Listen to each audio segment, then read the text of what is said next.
Exploring beyond the famous Wallace Line lies a rich history. A history that reaches back to the earliest of humans.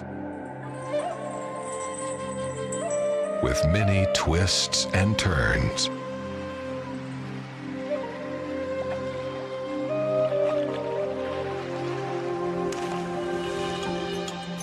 Now accessible through an international airport and open harbors.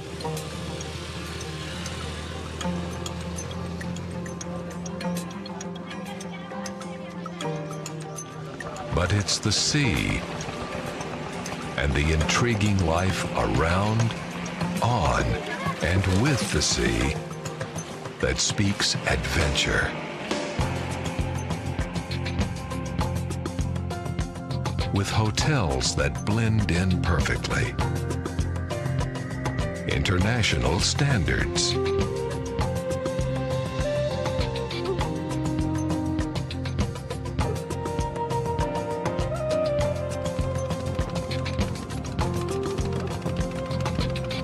Your adventure promises excitement. Get ready for one of the best.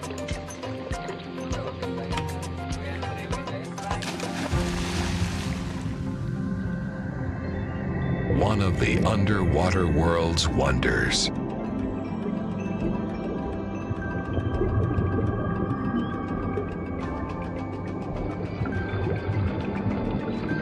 Paradise for sea life. A feast for the eyes of even the most experienced.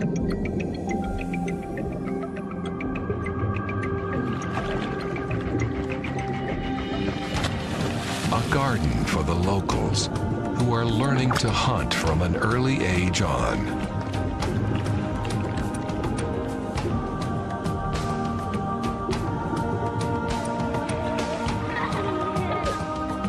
A playground for the youngsters. Still a riddle. Colorful and vibrant. Wakatobi. Wonderful Indonesia.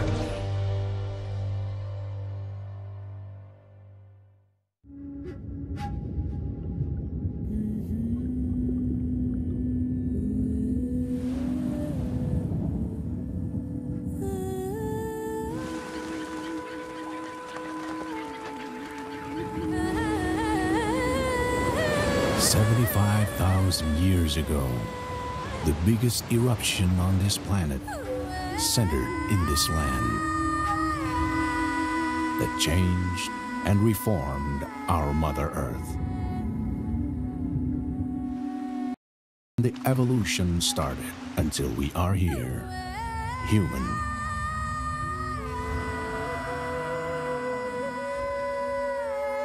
The first civilization was initiated in this land 2,500 years ago. It is one of the most historic places in Indonesia.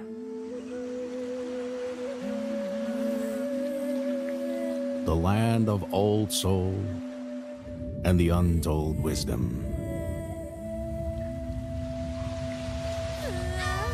A place we call home.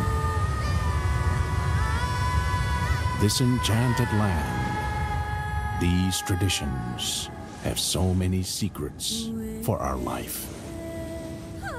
We are here now to be blessed by the land. Oh, Bulajari, sangat digodoaw. Palpuru dalan ni tu akka na marbisuki. Oh, dongan. Sai tangi ona. Sai gorong yaw. Rapdo kita di Portivion. Boras! Boras! Boras! And now, this is the time to reveal our truth. To be one within. And to discover the wonder of life.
Listen to it, the song of the universe.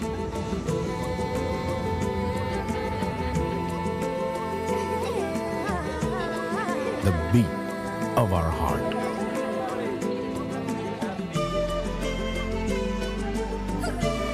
The fire inside. The wonder of nature.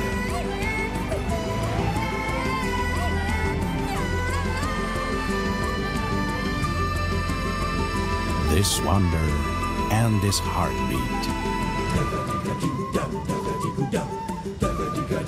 It's the heartbeat of Toba.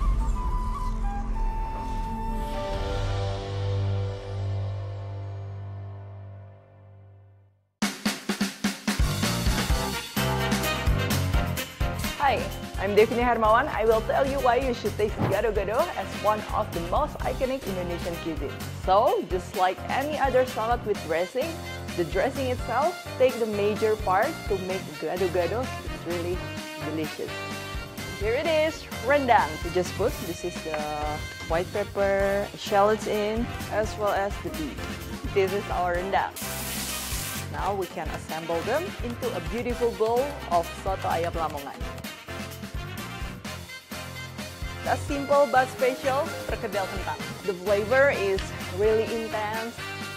Indonesian flavor with Chef Devina. Every Saturday, 5:30 p.m. Western Indonesia time.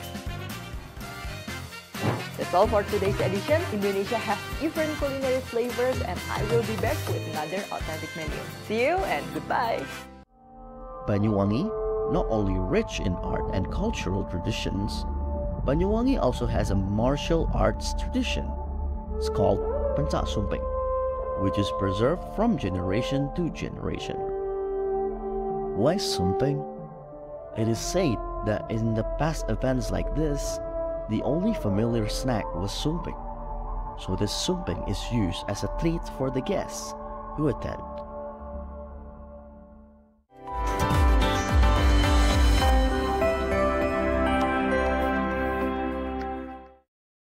Earth is our home. However, the Earth's condition is increasingly in crisis. Therefore, we as humans must be wise to make good use of waste, as was done by the couple doctors Dr. Adanta and Dr. Adita. Stay tuned for today's journey of Potential Lab.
this episode, we will get to know the married couple, Mr. Hendro and Mrs. Naning.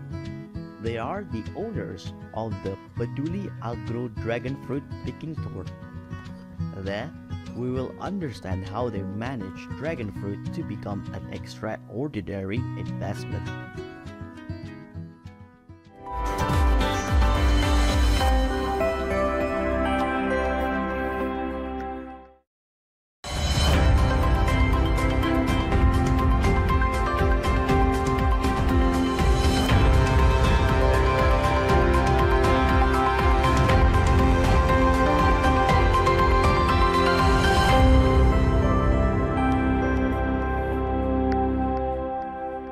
Open the envelope in front of you and guess where it is. Wow, is it New Zealand? Look at that, babe. It's so beautiful. Oh no. It's Waduk Sermo in Yogyakarta, Indonesia.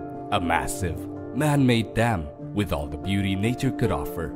Wake up to a warm cup of coffee, have it with a view, or just sail away as if nothing else matters. Any questions? Babe, can we please go?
In this episode, we will get acquainted with one of the barong in East Java, namely Barong Kemiren, which is located in the city of Banyuwangi.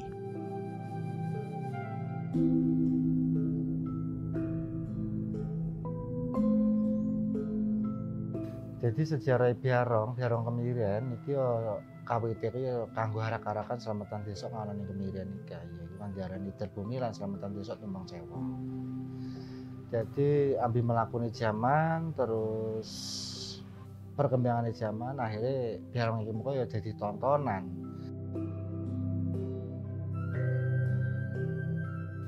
Dan saya sehari-hari beraktivitas, saya membuat kerajinan patung barong ya ciri khas Banyuwangi dan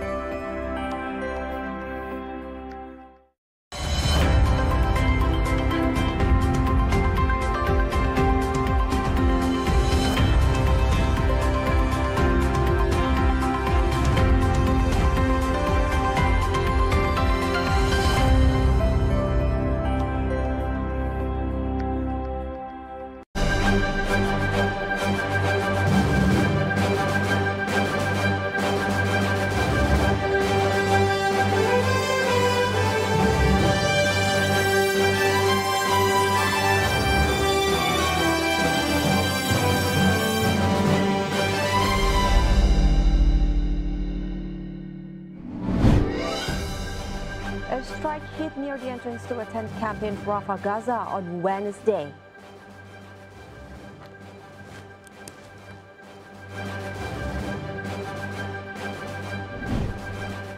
A rebel group in Indonesia's eastern region of Papua said it will release a New Zealand pilot it has held hostage for a year.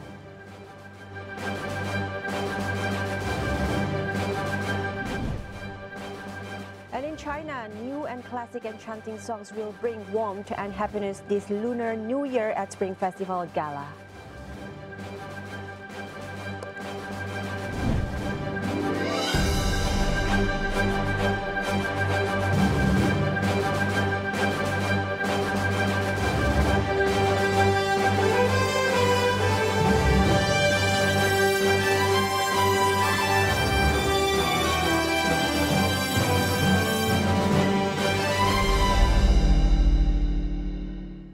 Hello and welcome to Focus Today here on TVRI World, airing live from Jakarta with the latest reports and updates from Indonesia and of course from around the world. I'm Stephanie Silitonga and here are the main stories for today. Our first news, the Palestinian death toll in the Gaza Strip from ongoing Israeli attacks has risen to 27,585, with 66,978 as wounded, and the Hamas-run health ministry said on Tuesday. The ministry said Israeli forces killed 107 Palestinians and wounded 143 others in the past 24 hours. The Palestinian Red Crescent Society said that it evacuated about 8,000 displaced people from Al Amal Hospital and its headquarters in Khan Yunis after a 10-day siege. Palestinian paramedics said Israeli forces killed 4 Palestinians in a raid on a house in the As-Salam neighborhood of Rafah, southern Gaza. The Israel Defense Forces IDF announced that an Israeli soldier was killed in the northern Gaza Strip, bringing the death toll of Israeli ground military operations in the Gaza Strip to 226. The IDF also announced that they had conducted military operations near Khan Yunis in the southern Gaza Strip, as well as in the northern and central parts of the region, resulting in the death of dozens of Hamas.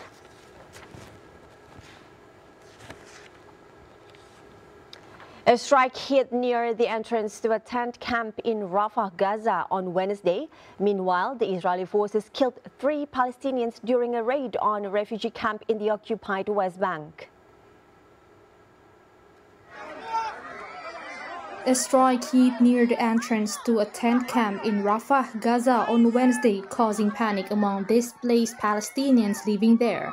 Video showed distressed Palestinians running in fear following the incident, which left a vehicle damage just outside the camp. Displaced Palestinian Abdel Hakim Awad said that rockets fell while he and a group of his peers were entertaining the camp's children. Half of Gaza's 2.3 million people are staying in Rafah on the southern edge of the enclave.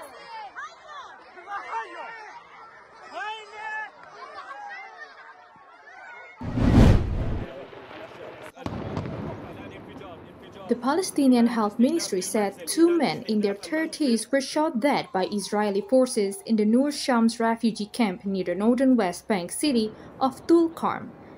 It had no immediate comment on a third fatality. Camp residents said that the 2 men who were shot were not inside the besieged house and that their bodies were found outside. A resident said Israel fired missiles at the house and bulldozed part of it before its forces withdrew. The Palestinian Red Crescent buried a patient at Al Amal Hospital on Wednesday after they died when oxygen tanks ran out at the hospital. The 77-year-old woman was suffering from severe pneumonia, according to a PRCS team member who said that the Khan Yunis hospital was facing a severe shortage of some medicines. Hospitals in Khan Yunis, such as Al Amal, which has been hit several times in recent weeks, may struggle to stay open. Tommaso Della Longa, spokesperson for the International Federations of Red Cross and Red Crescent Societies, said on Tuesday.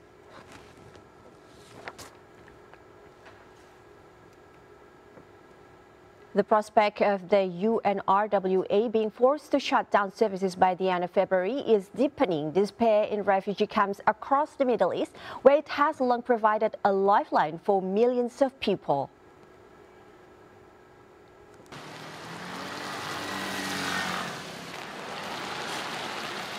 UNRWA, which has provided healthcare, education, and other services, has been pitched into crisis since Israel alleged that 12 of its 13,000 staff in Gaza were involved in the October 7 Hamas-led attack on Israel that precipitated the Israel-Hamas war, prompting donors to suspend funding.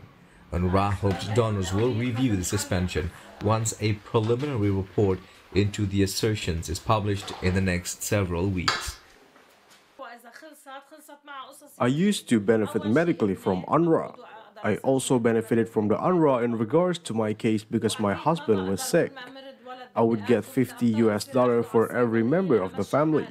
So now if there is no UNRWA, I can't do any of this. Now if UNRWA stops, I'm telling you, it is a real problem in the camp. You are making an entire people ignorant this way. You are contributing to making a whole generation ignorant. If you are not able to put your children in school, you would put them on the streets. Then what would the streets raise? For Palestinians, UNRWA's importance goes beyond vital services. They view its existence as enmeshed with the preservation of their rights as refugees, especially their hope of returning to homes from which they or their ancestors fled or were expelled in the war over Israel's creation in 1948.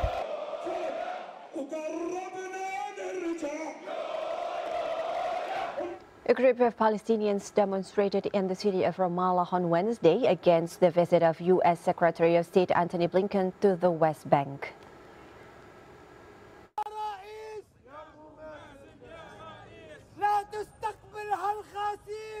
Blinken met Palestinian Authority President Mahmoud Abbas in the Israeli-occupied West Bank on Wednesday.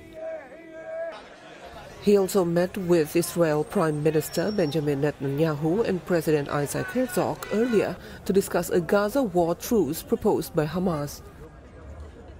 The Hamas offer is a response to an earlier proposal drawn up by U.S. and Israeli spy chiefs and delivered to Hamas last week by Qatari and Egyptian mediators.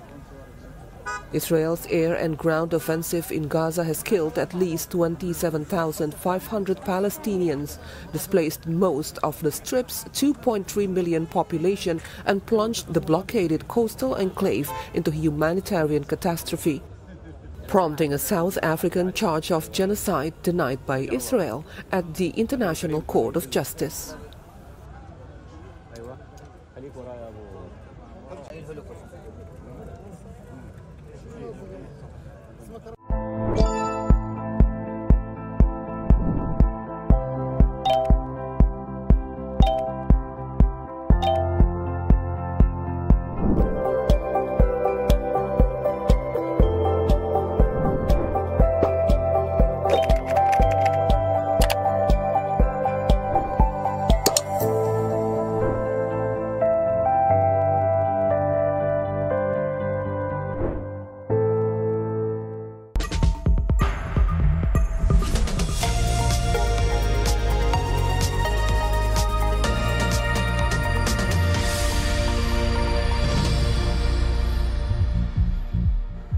Now, some updates from home Indonesia. President Joko Widodo has said that he would not join the campaign to support one of the presidential and vice presidential pairs during the 2024 elections. He reiterates that civil servants, military and the police should be neutral throughout the elections. Pesan-pesan untuk rakyat Indonesia gimana Pak? Ya, saya menghimbau, saya mengajak kepada seluruh masyarakat agar menggunakan hak pilihnya, datang ke TPS memberikan suara sesuai dengan pilihannya. Dan saya ingin menegaskan kembali bahwa ASN, TNI, Polri, termasuk BIN harus netral dan menjaga kedaulatan rakyat. KPU, Bawaslu, dan seluruh jajaran sampai ke daerah juga harus profesional dan memastikan integritas pemilu supaya suara rakyat benar-benar berdaulat. Kita semua harus menjaga pemilu yang damai, yang jujur dan adil, menghargai hasil pemilu, dan bersatu padu kembali untuk membangun Indonesia. Ini saya ingin menegaskan kembali pernyataan saya sebelumnya bahwa Presiden memang diperbolehkan undang-undang untuk kampanye. Dan juga sudah pernah saya tunjukkan bunyi aturannya. Tapi jika pertanyaannya apakah saya akan kampanye, saya jawab, tidak. Saya tidak akan berkampanye. Terima kasih, Pak. Sudah tegas ya, Pak. Terima kasih, Pak Presiden.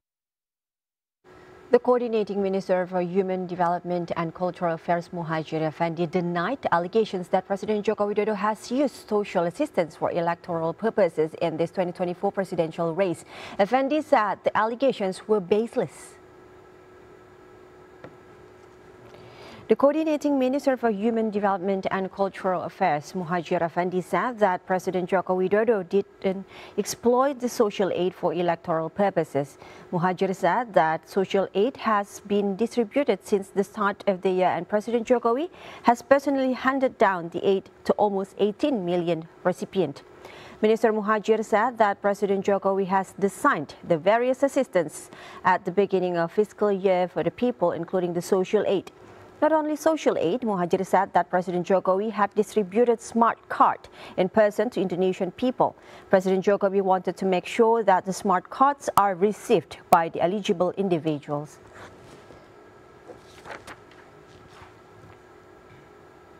The government of Indonesia has ensured that distributions of elections materials for the 2024 presidential and legislative elections has run smoothly, thanks in part to collaborations with PT Pos Indonesia.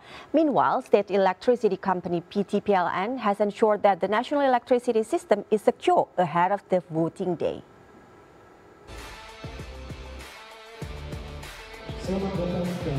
Minister of Communication and Informatics Budi Ari Setiadi said on Wednesday that election materials have been distributed smoothly thanks to good coordination among the logistics service providers to handle the distribution of materials for the 2024 general elections. Minister Budi said one of the logistics service providers to handle distribution of election materials is PT Pos Indonesia, state-owned postal service enterprise. PT Pos Indonesia has begun the distribution of election materials since 2023. The election materials include ballot boxes, voting equipment, seals, and even election ink. State-owned electricity company PT PLN has decided that from February 11th to 18th, 2024 is an election standby period. PLN has created 1,853 command centers or POSCO and deployed 81,591 personnel across the country. This was aimed to ensure the national electricity system is in a secure condition ahead of the voting day on February 14th. President Director of PT PLN Darmawan Prasojo said on Wednesday that PLN, together with the government, is committed to making the democratic celebration a great success. PLN has estimated that the electricity system will be in a secure condition on February 14th, with a peak load reaching 36,643 megawatt and electricity supply capacity of 57,543 megawatt.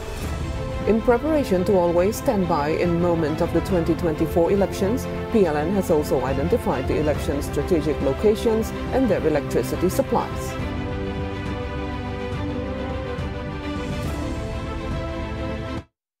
Anies Baswedan, former Education Minister and Governor of Jakarta, will be one of the 3 candidates Indonesian voters can choose at the upcoming presidential elections on February 14th. Born in 1969, Anies Baswedan was a political analyst, university rector and Fulbright scholar with a PhD in public policy from Northern Illinois University. He is widely admired for his scholarly background and oratory skills. Campaign pledges to address what he calls an erosion of democratic values have helped pull the former governor of the nation's capital into second place, according to some opinion surveys. But most polls have Anies neck and neck with the ruling party candidate Ganjar Pranowo and well behind the leading candidate Defense Minister Prabowo Subianto. Anies, who is from a middle-class background in Yogyakarta, a city in Java, began his political path in 2013 when he participated in the presidential candidate convention held by the Democratic Party, led then by former President Susilo Bambang Yudhoyono. He then joined as an advisor for the campaign team of Joko Widodo, who was running for Indonesia's 2014 presidential election and was later appointed as education minister after Joko Widodo won the election. But in just 2 years, Joko Widodo replaced him in 2016 and a major reshuffle of his cabinet. Anies Baswedan made his way back onto the political stage by running for governor of Jakarta in 2017 with the support of Jokowi's contender in the last presidential election, Prabowo Subianto.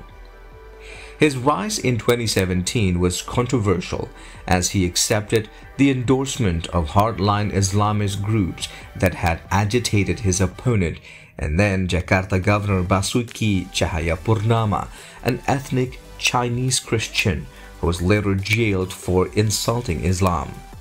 Anies, who espouses moderate Islam, was accused of doing little to mend widening religious and communal rifts, which he has refuted. In this presidential election, Anies' running mate is Muhaimin Iskandar, better known as Chaimin. The 57-year-old is head of the National Awakening Party and has served as Deputy Speaker of the People's Representative Council since 2019 and Labour Minister from 2009 to 2014. He is a relative of Abdurrahman Wahid or Gus Dur, a well-respected former president and religious leader. Indonesians will have a choice between 3 candidates when they head to the polls on February 14 to choose the country's next leader, one of them being third-time runner and retired General Prabowo Subianto. Election in the world's third-largest democracy sees leading candidate Prabowo Subianto, the defense minister and former general, facing off against former provincial governors Ganjar Pranowo and Anies Baswedan. Prabowo, a former Special Forces commander, has held a strong lead in opinion polls for the February 14th election, but his military modernization drive drew flack in a second televised face-off focused on security and geopolitics. Born into an elite family, Prabowo's father, Sumitro Joyo Hadikusumo, was one of the country's most respected economic planners and former President Suharto's cabinet. Prabowo entered the Indonesian military in 1970, but his stellar military career, during which he rose through the ranks with remarkable speed, unraveled quickly after Suharto's fall. In 1998, he was discharged for misinterpreting orders in the abduction of anti-Suharto activists and was accused of instigating riots that killed hundreds of people just before Suharto's downfall. Dismissed from the army soon after, shunned by the Jakarta elite and going into self-exile in Jordan for some years, Prabowo became one of Indonesia's most reviled men. He denies any wrongdoing and was never charged. Still, in just over a decade, he managed a striking transformation, becoming a successful businessman and the popular head of a political party. He ran as a vice president candidate with one of his family rivals' daughter, Megawati Soekarno Putri, in 2009, but the pair were defeated by Susilo Bambang Yudhoyono. In 2014, the former general ran for president, though losing to Joko Widodo. In 2019, he tried his presidential candidate luck for a second time with business person and ex-vice governor Sandiaga Uno as his running mate. The pair went head-to-head with incumbent President Joko Widodo and the head of the National Ulama Council, Ma'ruf Amin. This year, Prabowo's running mate is Widodo's eldest son, Gibran Rakabuming Raka. In late 2023, the Constitutional Court, headed by Jokowi's brother-in-law, tweaked election eligibility criteria, allowing the president's son to run for vice president on Prabowo's ticket. The decision sparked fears about a return to the nepotism and patronage politics that characterized the decades-long rule of former President Suharto. As Indonesia heads into next week's presidential elections, former Central Java Governor Ganjar Pranowo will go head-to-head with the other candidates Prabowo Subianto and Anies Baswedan in the race to the country's top leadership. As lawmaker and governor, Ganjar has spent 20 years in public service as a member of the Indonesia Democratic Party of Struggle, or PDIP, the country's largest political party. Ganjar Pranowo and his running mate, Coordinating Security Affairs Minister Mahfud MD, have pledged to create 17 million new jobs, expand social welfare, and strengthen anti-corruption efforts if elected, and are targeting 7% growth in Southeast Asia's largest economy. Political communication scholars have noted that Prabowo is the only political figure with a down-to-earth leadership style that is similar to Jokowi's. But after Prabowo picked Jokowi's son, Gibran Rakabuming Raka, as his running mate, the current president has been fervent in his support and endorsement of the retired general and third-time candidate to take office instead. Last March, Ganjar sparked a public outcry after he expressed his strong opposition against Israel participating in the FIFA U20 World Cup that was to be held in Indonesia, citing his support for Palestinian statehood. FIFA later announced its decision to remove Indonesia as host and stripped it of the right to stage the tournament.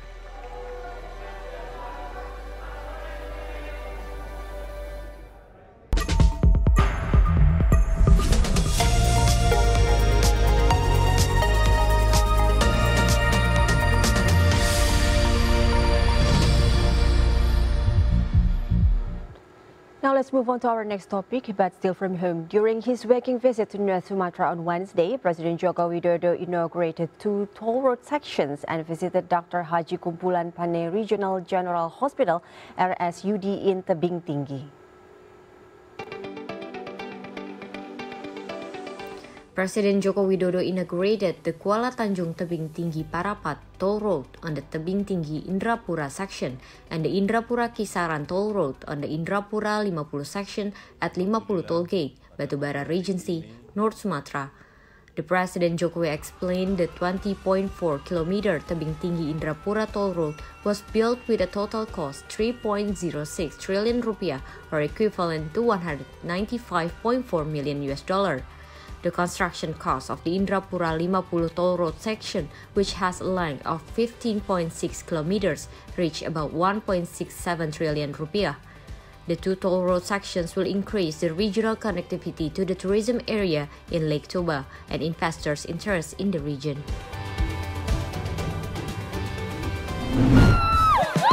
Also on Wednesday, President Jokowi visited Dr. Haji Kumpulan Pane Regional General Hospital in Tebing Tinggi. He also checked the office of the National Social Health Security Agency, or BPJS Kesehatan, in the region. The President said that the capacity of Dr. Haji Kumpulan Pane Hospital should be further increased, since the hospital also serves as a referral health facility for people living in regencies or cities around Tebing Tinggi. President Jokowi asked local government to help prepare land for the hospital, and the central government will build the health facility. Pendaftaran pasien,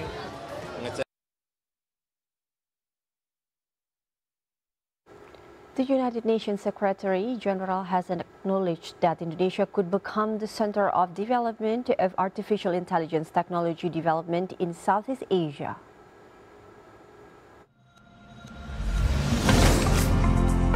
Following a meeting with the envoy on technology of the United Nations Secretary General Amandip Singh Gill at the BRDO Congress Center, Slovenia on Tuesday, Deputy Minister of Communication and Information Nezar Patria said that the United Nations considers Indonesia as an important country in Southeast Asia, not only due to its large population, but also its advancement in artificial intelligence technology.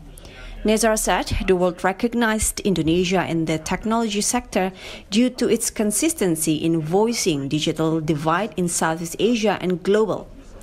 Nizar added that Indonesia's participation in the UNESCO Global Forum on the Ethics of Artificial Intelligence Technology in Slovenia opened the opportunity to continue advocating for global inclusivity in the artificial intelligence technology.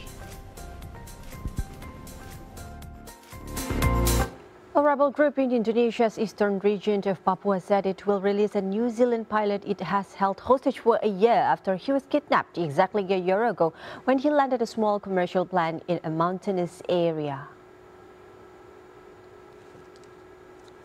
In a series of videos released by the West Papua National Liberation Army (TPNPB), pilot Philip Matrins is seen addressing his wife Maria and said his kidnappers were treating me well before going on to request for asthma inhalers and an e-book reader. Indonesia's government and military, which have struggled to stamp out the TPNB separatist movement, had said they were in negotiations to free the pilot. It was unclear when Matrins would be released.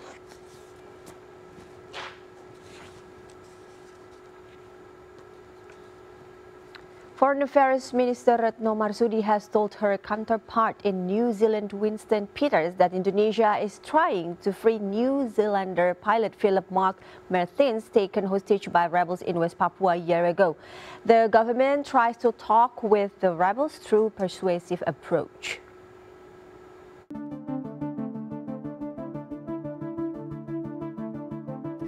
Foreign Minister Retno Marsudi on Wednesday held a telephone conversation with her New Zealand counterpart, Winston Peters, to discuss efforts to free Martins, said the ministry spokesperson Lalu Muhammad Iqbal. In the call, Foreign Minister Retno told his New Zealand counterpart that Indonesia made a number of efforts, including a persuasive approach to free the pilot. Ya benar, hari ini Ibu Menlu melakukan pembicaraan per telepon dengan Menlu Selandia Baru. Dalam pembicaraan tersebut, selain membahas aspek-aspek bilateral dalam hubungan Indonesia Selandia Baru, Ibu Menlu juga membahas mengenai masalah pembebasan sandera Kapten Phillips. Dalam pembicaraan tersebut, Ibu Menlu menyampaikan bahwa pemerintah Indonesia terus melakukan upaya-upaya pembebasan sandera Kapten Phillips dengan mengutamakan aspek-aspek dan pendekatan-pendekatan persuasif dan sekaligus memberikan jaminan bagi Kedutaan Besar Selandia Baru di Jakarta untuk mendapatkan akses ke konsuleran.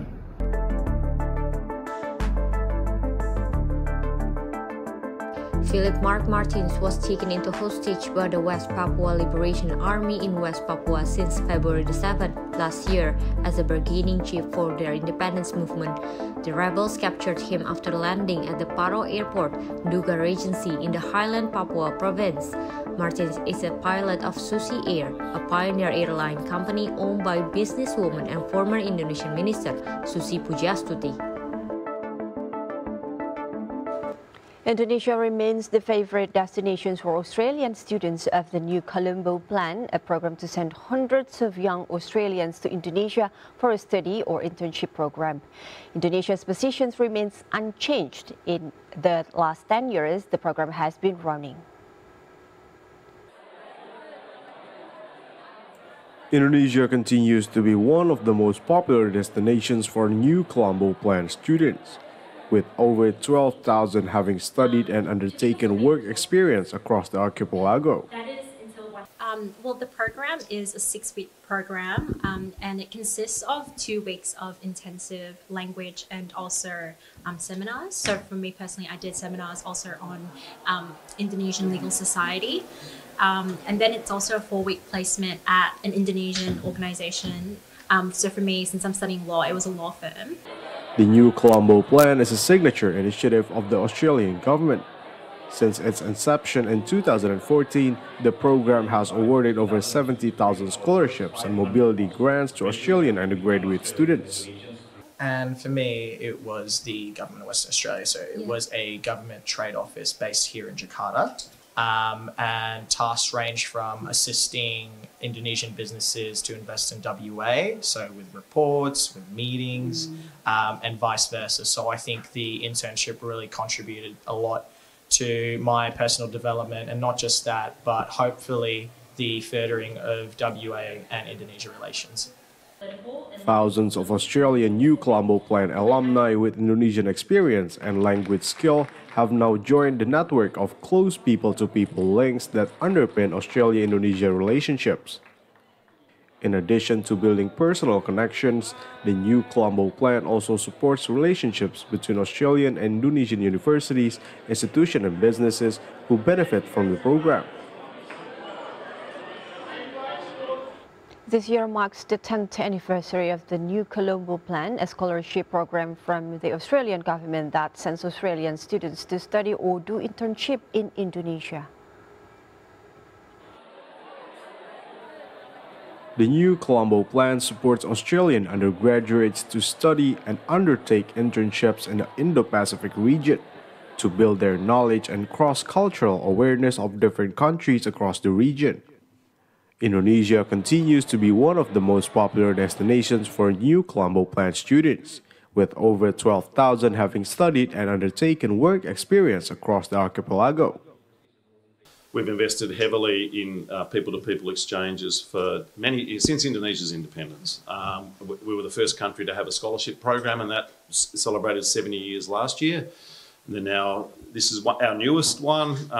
What's amazing with this program, and Adrian will be able to tell you much more, is already almost 80,000 Australians have benefited from being able to come to the region, and Indonesia is the #1 destination country for students wanting to partake in the New Colombo Plan, which is great because we think it's our biggest near neighbour and very important for us. Over 12,000 students have come through here in the last decade, and that's amazing when you think there's also a few years lost to COVID as well, really, where we couldn't do those exchanges as well. The New Colombo Plan is a signature initiative of the Australian government. Since its inception in 2014, the program has awarded over 70,000 scholarship and mobility grants to Australian undergraduate students.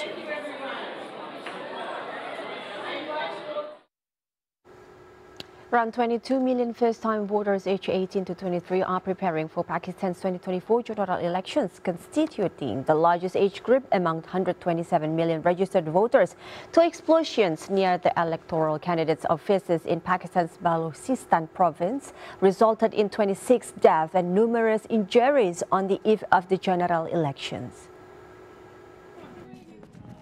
Despite this potential influence, many young voters express disillusionment, citing historical low trust in the electoral system and concerns about rigging. The Pakistan Institute of Legislative Development and Transparency notes a historical youth voter turnout of 31%, significantly lower than the overall average of 44% in the past 8 elections.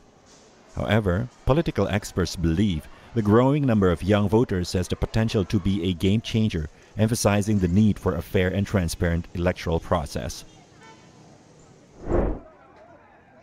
The first attack targeted an independent candidate's office in Pishin district, claiming 14 lives.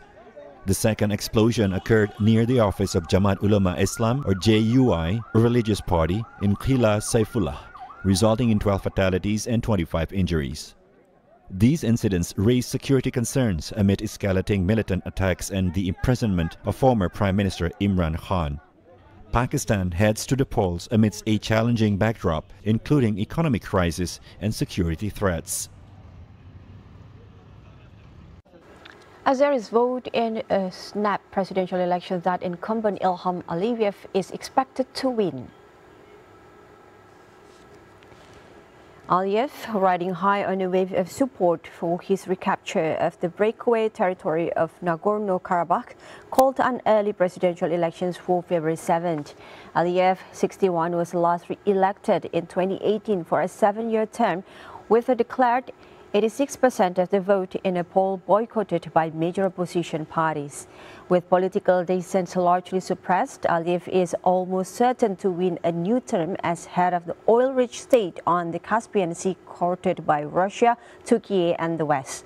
Aliyev has led Azerbaijan in authoritarian fashion since 2003, when he succeeded his father Haidar. As a result of a constitutional referendum in 2009, there is no limit on the number of terms he may serve.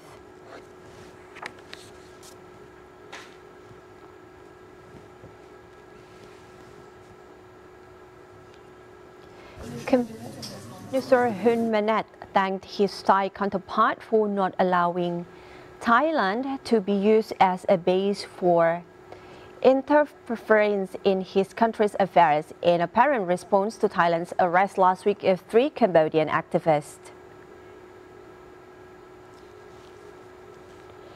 The remarks were made as Hun Manet met with Thai Prime Minister Srettha Thavisin during his first official state visit to Thailand, where the leaders held bilateral meetings and gave a joint statement. Srettha reassured his counterpart that Thailand will not be allowed to be used as a platform for harmful activities against neighboring countries following Thailand's detention last Friday, February 2nd, of 3 Cambodian activists and their families who human rights groups say were recognized by the United Nations as refugees.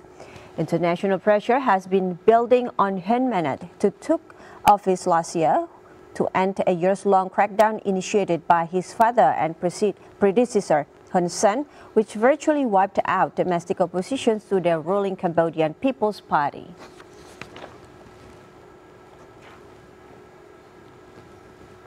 On worldwide politics, jailed former Malaysian Prime Minister Najib Razak is considering filing a new petition for a full pardon after a special panel recently halved his 12-year sentence related to the 1MDB scandal.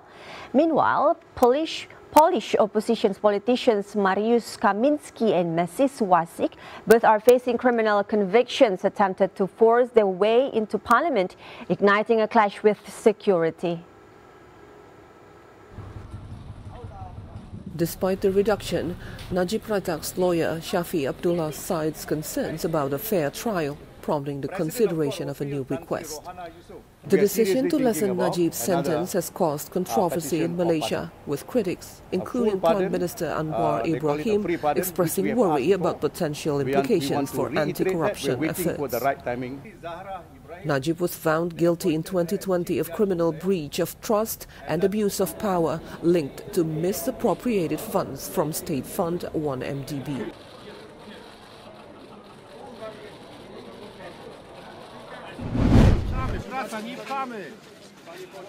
From Poland, the former Interior Minister and his deputy were jailed last month for abuse of power, claiming to be political prisoners. President Andrzej Duda pardoned them, but the Supreme Court deemed it invalid, stating a pardon couldn't precede the final ruling. The dispute over their parliamentary mandates threatening legislative paralysis underscores concerns about Poland's legal system, with contradictory rulings highlighting chaos following legal reforms under the Law and Justice Party. The M23 rebels' recent advances in Congo's east led to intensified battles and displacement around Goma. Meantime, in Iraq, Kataib Hezbollah senior commander Abu Bakr al-Sadi, linked to a U.S. troop attack, died in a drone strike in Baghdad. The M23 rebels initiated a major offensive in March 2022, leading to enduring conflict despite ceasefire attempts. Recent rebel progress in Mueso and Kirotse heightened the conflict's proximity to Goma, raising concerns about isolating the strategic urban center. Clashes with army forces and self-defense groups prompted thousands to flee to safer areas, straining local infrastructure.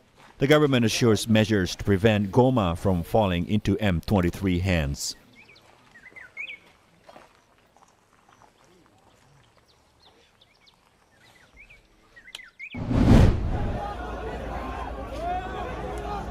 One of the sources said 3 people were killed and that the vehicle targeted was used by Iraq's Popular Mobilization Forces, or PMF, a state security agency composed of dozens of armed groups, many of them close to Iran. Kataib Hezbollah fighters and commanders are part of the PMF.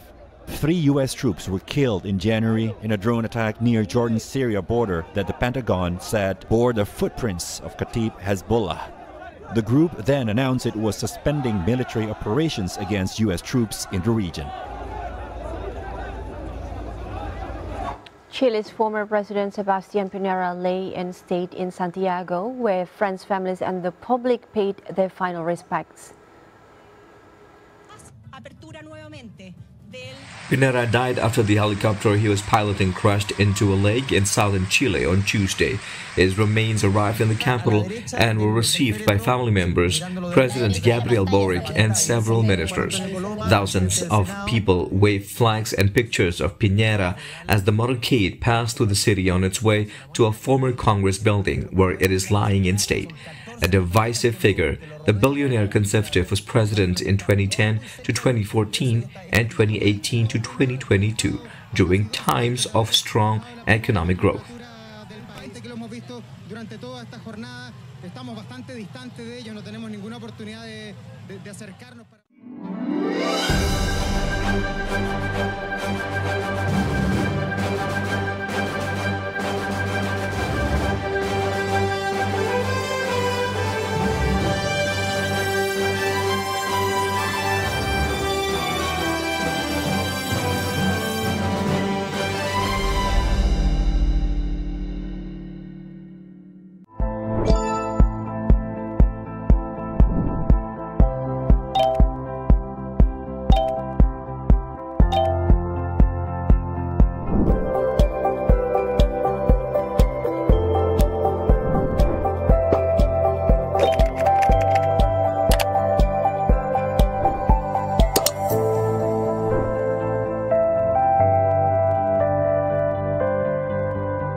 You're still on Focus today.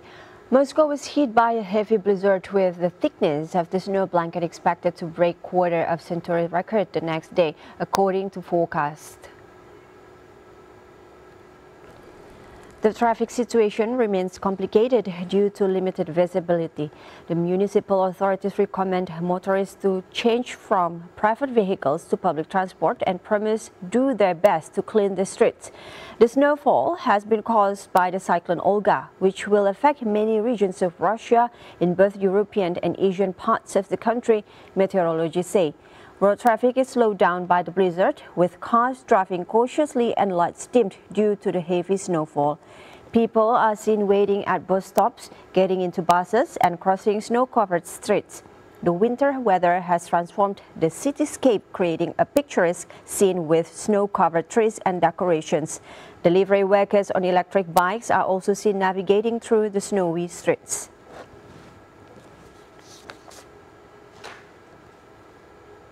Volunteers in Chile are playing a crucial role in providing aid to people displaced by devastating forest fires in the central Valparaiso region.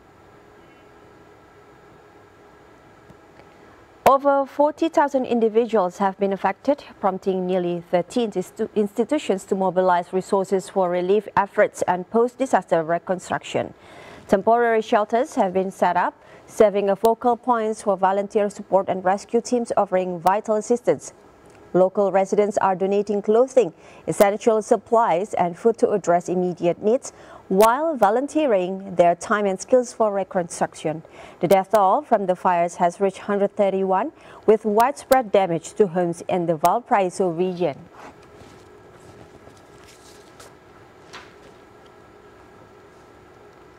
Two police officers were shot while responding to a shooting incident at a residence on Lewis Avenue in East Lansing, Pennsylvania. The officers were met with gunfire and both of them sustained injuries. Both wounded officers were reported to be conscious and alert after being transported to Penn Presbyterian Hospital, local media said. The suspect barricaded inside the home, but shortly after the shooting, a fire erupted at the locations with live footage of the scene showing flames spreading rapidly. Firefighting efforts were severely hampered due to safety concerns, as the shooter and an 11-year-old child were believed to still be inside the burning house. Emergency personnel swiftly evacuated the residents out of harm's way, with SWAT teams intervening to assist. Chopper video from WPVI showed how in less than an hour the fire ravaged the home. Meanwhile, fears mounted over the safety of the child and the silent, and police are conducting investigations.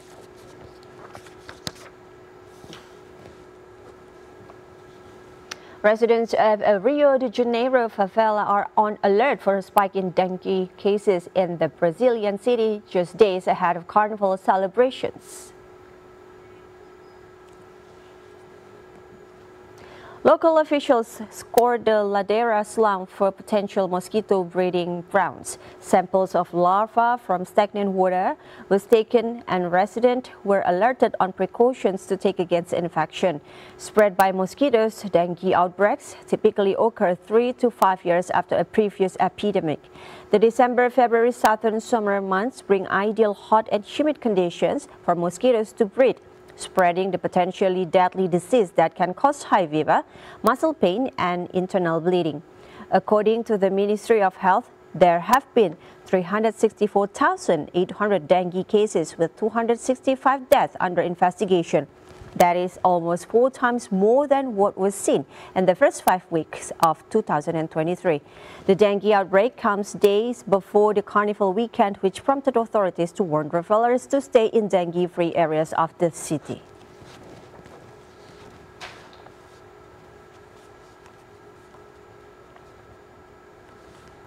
New and classic enchanting songs will bring audience with warmth and happiness from the start of the Chinese New Year at the upcoming Spring Festival Gala. The Jakarta provincial government encouraged malls and restaurants in the city to participate in celebrating the 2024 Chinese New Year.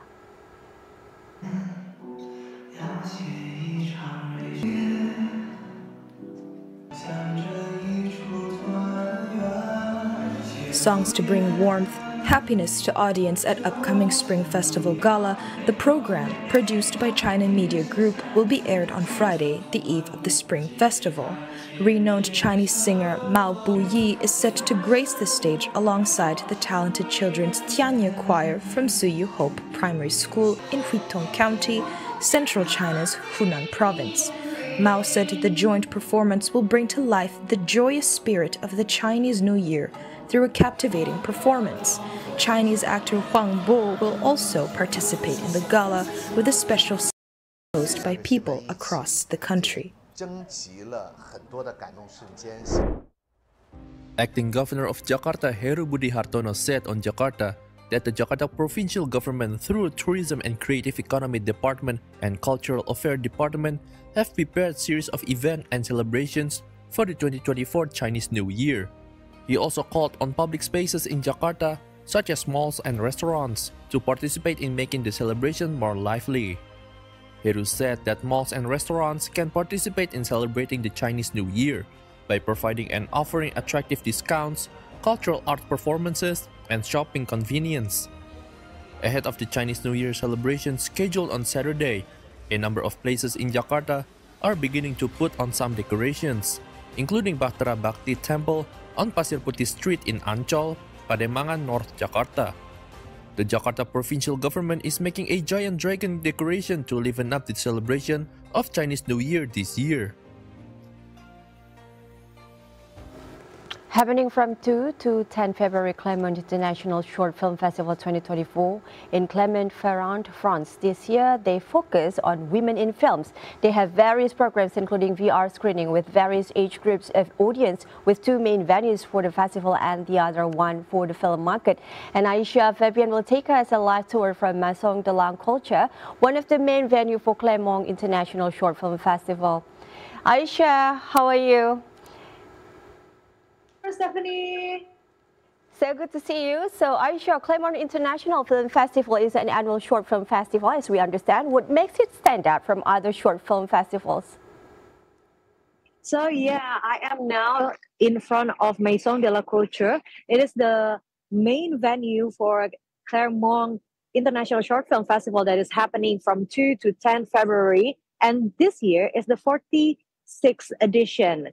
And what makes it different from the other short film festival, this is actually one of the most prestigious short film festival in the world. It gathered around 3,900 admissions last year, and it was just like the adjustment after COVID-19. And all filmmakers are gathered here today, and it also shows like thousands of short films from all over the world, including Indonesia.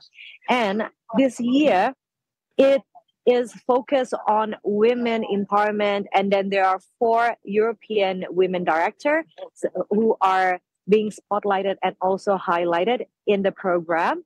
And we also have the booth vendors about gender equality and women in film. That sounds very interesting, Aisha. How about the film market? But firstly, maybe you can also tell us what a film market is. Okay, so basically, like every film festivals, there are also the film market where the business happens. That's the simplest way to put it. And it's like a B2B meetings where distributors, sales agents, but in this case, because it is like short film festival, and the film market gathers like everyone in the industry, including the filmmakers themselves, producers, directors, and also actors. I even met a French actor who stars in a Netflix series Berlin, and he just walked around and then met people that he encountered on the venue. And it is very exciting that we can make friends with everybody in the world. We have Ukrainian animation director, also Portuguese animation director, who are females.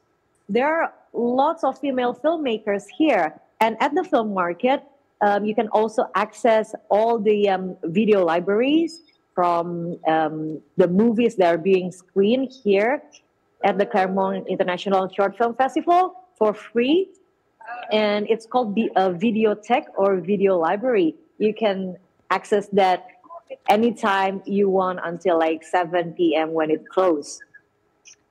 So Aisha, we understand that the Claremont Film Festival will be held until 10th of February, correct? So this is like almost the 3 days to the final day. So tell us like the highlights from this festival. So I can see like people are still coming here, and there are various age of group from children, even school tour, and then old people as well, couples, and they enjoy the screening. They watch the films together, because the difference between like feature film festival or regular film festival that showcase like long form films, this one, they showcase short films. So in one session, they usually will screen like 3 to 4 films.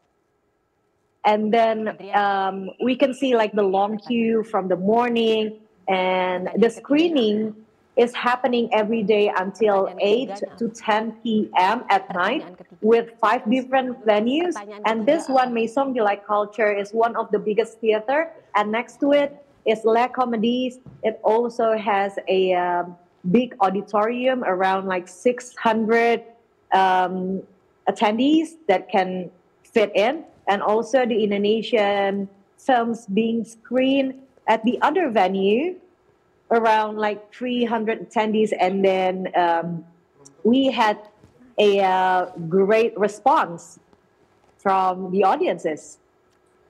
Okay, Aisha, maybe our last questions. How has the excitement or enthusiasm as the filmmakers can expand their network in just days, including Indonesian filmmakers who are participating at the Claremont International Short Film Market? So far, the Indonesian filmmakers are very, very enthusiastic, and they are very, very active to introduce themselves, introduce their films and Indonesian culture to everyone, anyone they met at the film market or at the festival. Because the people here are also very welcome, and it's where the magic happens, where we do all the networking. I suddenly also have so many friends from all over the world. And yeah, I really hope that Indonesian filmmakers who are flew here for the Claremont International Short Film Festival will get something in return, whether it's a partnership, co-distribution, co-production, or even just to share their ideas and the beauty of Indonesia. All right, thank you very much, Aisha Fabian, for sharing with us from Claremont, France. Enjoy your time there. Yes, thank you so much, Stephanie.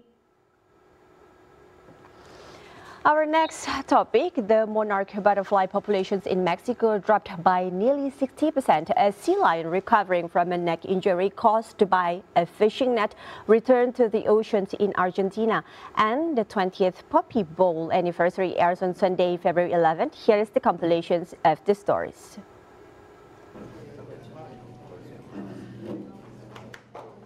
The experts attributed the declining population to high temperatures and drought at breeding sites in Canada and the United States, which led to reduced availability of milkweed, the plants where butterflies lay their eggs and on which their larvae feed. The experts also pointed to the use of herbicides and pesticides during their migratory route, which diminish their breeding habitat and affect their health. Every year, migratory monarchs travel up to 2,000 miles or 3,000 kilometers from eastern United States and Canada to spend the winter among the forests of central and western Mexico.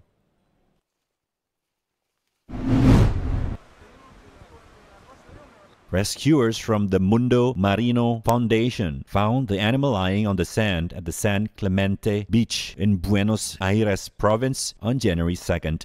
The mammal was malnourished and dehydrated with a deep cut to its neck from fishing net. After almost a month of rehabilitation in the rescue center, the sea lion was returned home. Rescuers of the sea lion have warned of the disastrous impact that sea pollution, including stray fishing nets, on the ocean's ecosystem. She breaks down.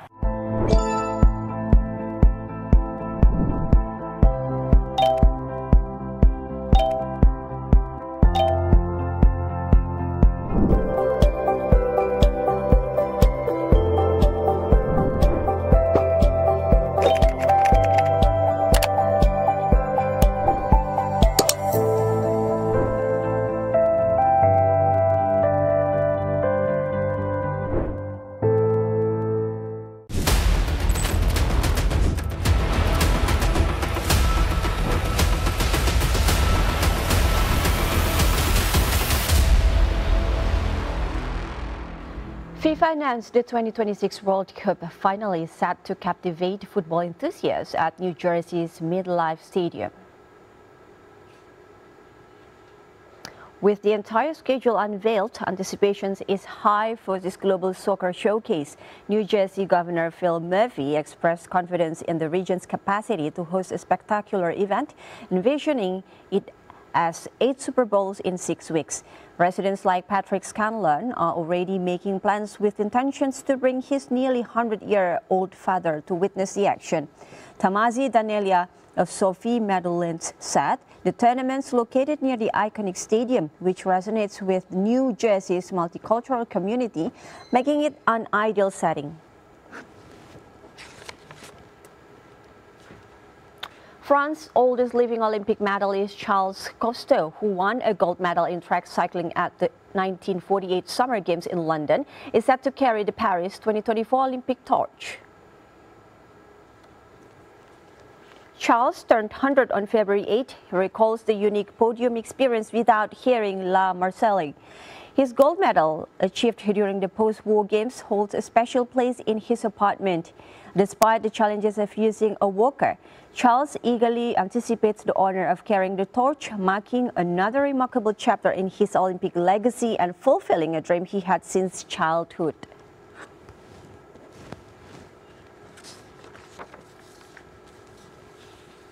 The organizers of the 2026 Olympic and Paralympic Winter Games unveiled the official mascots on Wednesday.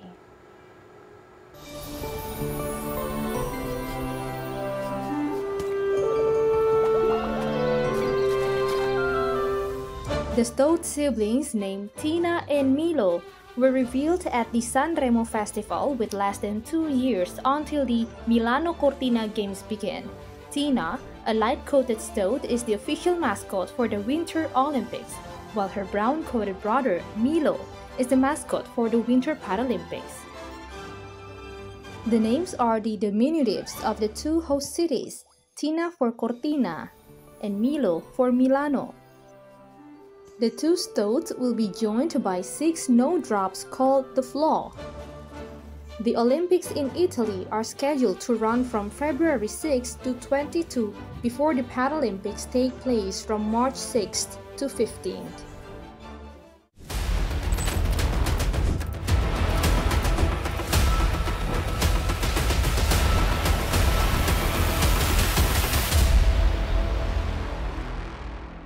That ends today's news on Focus Today. I'm Stephanie Silitonga. Thanks for watching and bye for now.